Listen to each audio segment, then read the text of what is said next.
সুপ্রিয় চাকরি প্রত্যাশী ভাই ও বোনেরা, আশা করি ভালো আছেন। তো আজকে আপনাদের সামনে নতুন একটা ভিডিও নিয়ে আসলাম, সেটা হলো ইংরেজি গ্রামারের নাম্বারের উপর থেকে। এটা অনেক বেসিক, একটু দেখে নেবেন সবাই। বেসিকটা আমি আজকে আলোচনা করছি, তারপরে এরপর বিগত সালের যত বিসিএস, ব্যাংক, প্রাইমারি নিবন্ধন, এনটিআরসিতে এবং বিভিন্ন চাকরি পরীক্ষা সকল মন্ত্রণালয়ে আসা প্রশ্ন একসাথে দিয়ে দিয়েছি। তো এখানে দুইটা হয়তো বা পার্ট হইতে পারে, আপনারা আমার পাশে থাকবেন সাবস্ক্রাইব করে। তো নাম্বার, যা দ্বারা কোনো গণনাবাচক নাউন বা প্রনাউনের একমাত্রিক বা বহুমাত্রিক যে অবস্থা, সেটাকে বলা হয় নাম্বার। নাম্বার মানে হলো বচন। তো ইংলিশে এই ডেফিনেশনটা হলো যে the word number denotes to noun or pronoun and states whether the noun or pronoun is one or more than one. Number এর প্রকারভেদ। নাম্বার মূলত দুই প্রকার: singular number, plural number. Singular নাম্বারের অর্থ হলো এক বচন।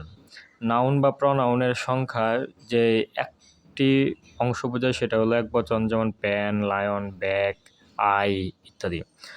আর প্লুরাল নাম্বার হলো বহু বচন। নাউন বা প্রনাউনের একাধিক সংখ্যাকে বোঝায়, যেমন পেন্স, লায়ন্স, আইস এক্সেট্রা। এগুলো হলো সিঙ্গুলার এবং plural number.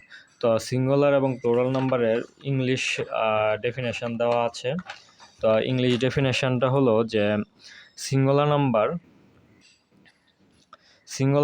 denotes to such noun or pronoun which is one in number.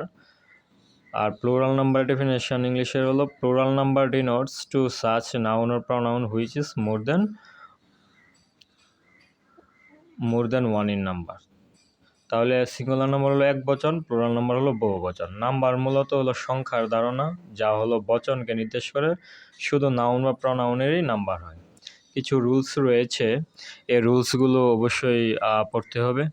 সাধারণত সিঙ্গুলার নাম্বার শব্দের শেষে এর যুক্ত করে কিন্তু প্লুরাল নাম্বার করা হয়, যেমন সিঙ্গুলার, প্লুরাল। Tiger, Tigers.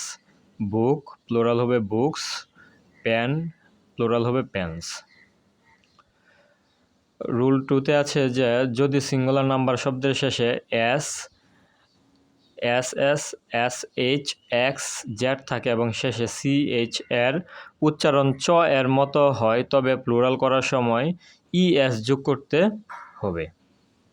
তো আমরা দেখি এটার আরও কিছু অংশ রয়েছে, যেখানে বলা হয়েছে যে কিন্তু সিএইচ এর উচ্চারণ যদি ক এর মতো হয়, তবে শুধু প্লুরাল করার সময় এস যোগ করতে হবে।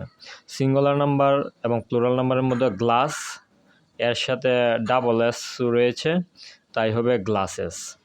বাসের সাথে এস আছে, তাই বাসেস, এস যুক্ত হয়েছে। বুশ এর সাথে এস এইচ আছে, কিন্তু এস এইচ আছে, তাই বুশেস।